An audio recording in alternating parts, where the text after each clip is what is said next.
ರಾಜ್ಯಸಭೆಗೆ ನಡೆದಂಥ ಚುನಾವಣೆಯಲ್ಲಿ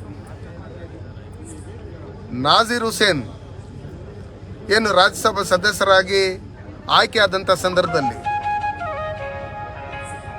ಅವರ ಬೆಂಬಲಿಗರು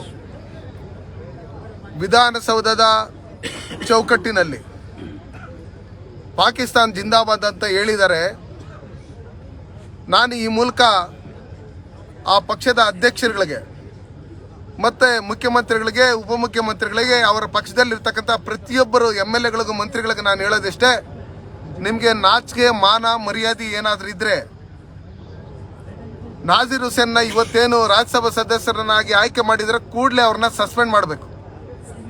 ಅವ್ರನ್ನ ಸಸ್ಪೆಂಡ್ ಮಾಡಿ ಅವರ ಬೆಂಬಲಿಗರು ಇತ್ತೀಚಿನ ದಿನಗಳಲ್ಲಿ ಅವ್ರ ಪಕ್ಷದಲ್ಲಿ ನಾರ್ತ್ ಇಂಡಿಯಾ ಸೌತ್ ಇಂಡಿಯಾ ಮಾಡಬೇಕು ಅಂತೇಳಿ ಕೂಗನ್ನು ಹಾಕಿರ್ತಕ್ಕಂಥದ್ದು, ಮತ್ತು ಔರಂಗಜೇಬು ಬಾಬರ್ನ ಫ್ಲೆಕ್ಸ್ಗಳನ್ನು ಹಾಕ್ತಾ ಇರ್ತಕ್ಕಂಥದ್ದು, ಮತ್ತು ದೇಶ ವಿರೋಧಿ ಚಟುವಟಿಕೆಗಳನ್ನು ಮಾಡ್ತಾ ಇರ್ತಕ್ಕಂಥದ್ದು ನೋಡಿದರೆ ಕರ್ನಾಟಕ ರಾಜ್ಯದಲ್ಲಿ ಸಿದ್ದರಾಮಯ್ಯನವ್ರ ಸರ್ಕಾರ ಯಾರು ದೇಶದ ವಿರುದ್ಧವಾಗಿ ಧ್ವನಿ ಎತ್ತುತ್ತಾರೋ ಅವ್ರ ಪರವಾಗಿ ಇರ್ತಾರೆ ಅನ್ನೋದು ಅವ್ರಿಗೆ ಸಾಬೀತಾಗಿ, ಅವ್ರಿಗೆ ಮನವರಿಕೆ ಆಗಿ ಈ ರೀತಿಯಾದಂಥ ಕೆಲಸಗಳನ್ನು ಮಾಡೋದಕ್ಕೆ ಕಳೆದ 7 ತಿಂಗಳಿಂದ ಇವರು ಶುರು ಮಾಡಿದ್ದಾರೆ. ಅದಕ್ಕೋಸ್ಕರ ಇವತ್ತು ನೀವು ಮುಖ ಎಲ್ಲಿಟ್ಕೊಂಡು ಓಡಾಡ್ತಿರೋ, ಈ ದೇಶದ ಜನತೆಗೆ, ಈ ದೇಶ ಪ್ರೇಮಿಗಳಿಗೆ ನೀವು ಯಾವ ರೀತಿ ಮುಖ ಕೊಟ್ಟು ಮಾತಾಡ್ತೀರೋ ನಮಗಂತೂ ಗೊತ್ತಿಲ್ಲ.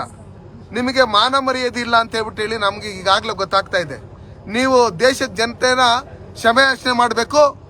ಆ ಪಾಕಿಸ್ತಾನದ ಜಿಂದಾಬಾದ್ ಅಂತ ಹೇಳಿರ್ತಕ್ಕಂಥ ಏನು ಈ ನಾಜೀರ್ ಹುಸೇನ್ನ ಬೆಂಬಲಿಗರು ಪಾಕಿಸ್ತಾನ ಏಜೆಂಟ್ಗಳಿದ್ದಾರೆ, ಅವ್ರ ಮೇಲೆ ಕಾನೂನು ರೀತಿ ಕ್ರಮ ಕೈಗೊಂಡು ಅವ್ರನ್ನ ಈ ದೇಶದಿಂದನೇ ಗಡಿಪಾರು ಮಾಡಬೇಕು ಅಂತ ಹೇಳಿ ಈ ಮೂಲಕ ನಾನು ಒತ್ತಾಯ ಮಾಡ್ತಾ ಇದ್ದೀನಿ.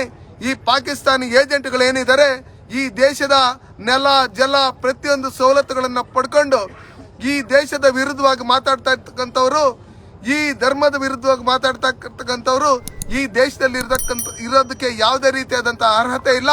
ಅವ್ರನ್ನ ಕೂಡಲೇ ಅವ್ರಿಗೆ ಕಾನೂನು ರೀತಿಯಲ್ಲಿ ಕ್ರಮ ಕೈಗೊಂಡು ಅವ್ರಿಗೆ ಕಾನೂನು ರೀತಿಯಲ್ಲಿ ಶಿಕ್ಷೆಯನ್ನು ಕೊಡಬೇಕು. ಇನ್ನು ಮುಂದೆ ಈ ಥರ ಆಗದೆ ಇರತಕ್ಕಂಥ ರೀತಿಯಲ್ಲಿ ಎಚ್ಚರಿಕೆ ವಹಿಸಬೇಕು ಅಂತೇಳಿ ಈ ಮೂಲಕ ನಾನು ಒತ್ತಾಯ ಮಾಡ್ತೀನಿ.